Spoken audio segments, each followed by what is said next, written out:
Okay, we're starting with chapter or the unit 2. We're going to look at functions a little bit. So our first section here is going to be over 3.1 and 3.2 at the same time, just pulling stuff from both sections. So we're going to talk about functions. So before we talk about what a function is, we're going to talk about a relation. This definition is going to be a little silly, but a relation is anything that relates one set of things, and we'll refer to that as the domain,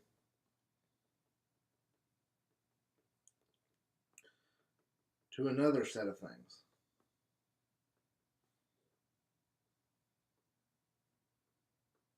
And we'll call that the range. Okay? Now, one set of things says domain and range. We have domain, and what we get out is our range. Okay, so domains are input. We're going to call this our x values. Okay, x values is going to be domain, and y values is going to be range. Okay, domain and range. So now, what's a function? A function is a special type of relation.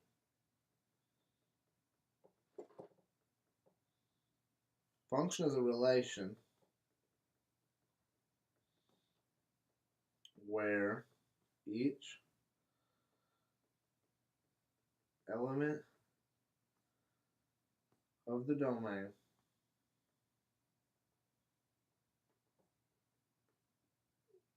corresponds to only one element of the range. Okay? So that's what a function is. So basically, we're going to say every x value only goes to one y value. So let's say I have a set of ordered pairs here. Okay, again, x values and y values.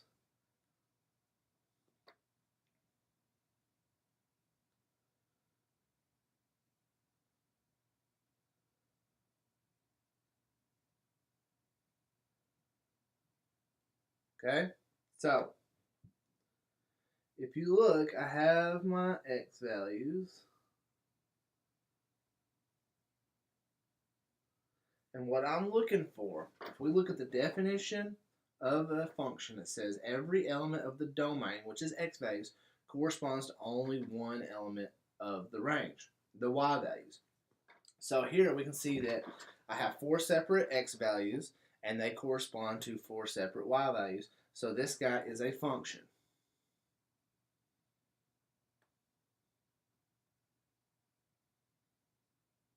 Okay, let's look at another example.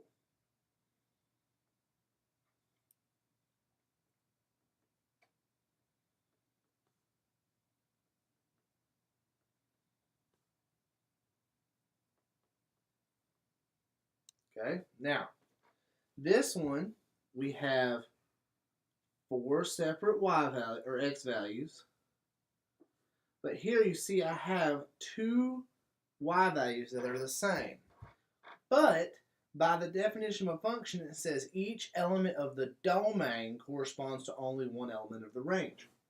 Right here, we have 2 different x values, but each of those x values only correspond to one element. Even though it's the same element, they only correspond to one element. So this guy is also a function. Okay? Third example here.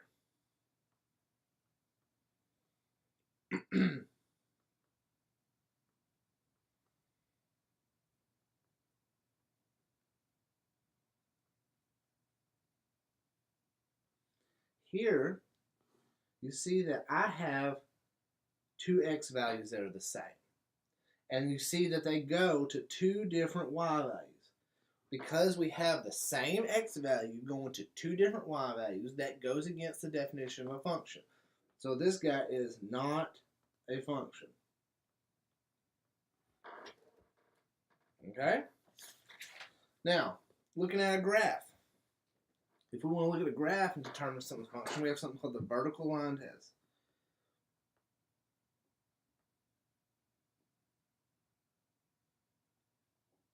Vertical line test is if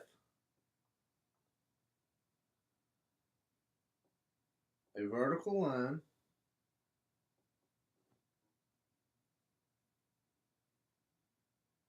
intersects a graph more than once at any location, then it is not a function. Otherwise, it is a function. So, for example, I have some graph going through here. You can see that I can pass a vertical line anywhere across this guy, and it's never going to intersect that graph more than once. It's at any location on that graph, it's only intersecting it one time. So this one is a function. But if I have something like this, if I take a vertical line, it has to do here, you can see that it's intersecting the graph 2 times right there, and several places on here, but at any location. So that tells me that this is not a function. Okay, so that's how we determine if something's a function or not. Now, let's talk about something called function notation.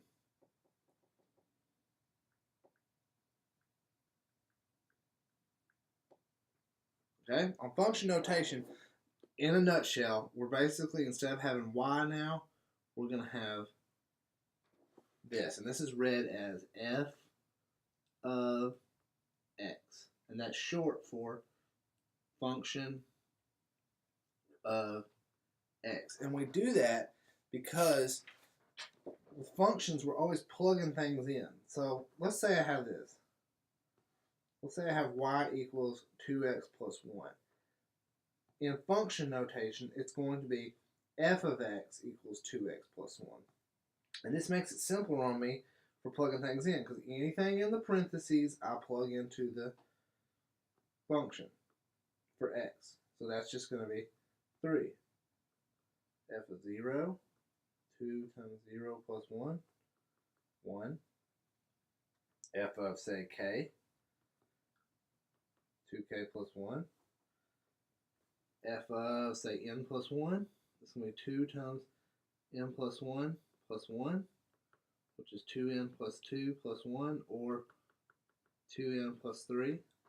Just anything in the parentheses we plug in there. Okay? Function notation. Let's talk a little bit more about domain and range, or mostly domain. I'm talking about limits on our domain. So if I start with something like this, and I say, what is my domain?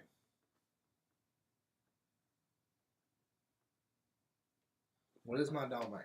Well, basically, I ask myself, what can I plug into this guy? And there's nothing on this one that will stop me from plugging any x value in. So that'd be all real numbers.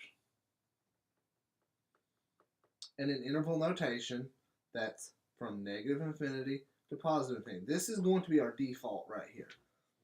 Okay? It's going to always be all real numbers, except if there is some sort of thing that limits the domain. There's 2 different things that can limit our domain. Dividing by 0 and square root of a negative.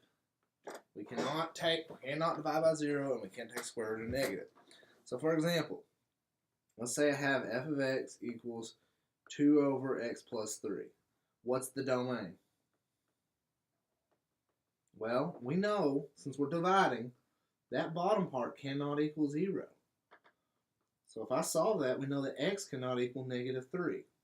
So going back, it's going to be all real numbers except at exactly negative 3. So on our domain, we would write from negative infinity up to negative 3, and then from 3 to infinity. And that's interval notation like we talked about with the inequalities. It goes all the way up to -3 on both sides, but continues on once we get past -3. Another example is a square root of a negative. So if I have some function that has a square root on it, whoops, I wanted that to be 1, like that, okay? If I wanted to find my domain, this guy always has to be greater than or equal to 0. It cannot be negative. So if we go to solve this, we know that x is always greater than or equal to 1/2. So our domain is going to be all real numbers such that x is greater than or equal to 1/2. So that's it in interval notation. Now let's say we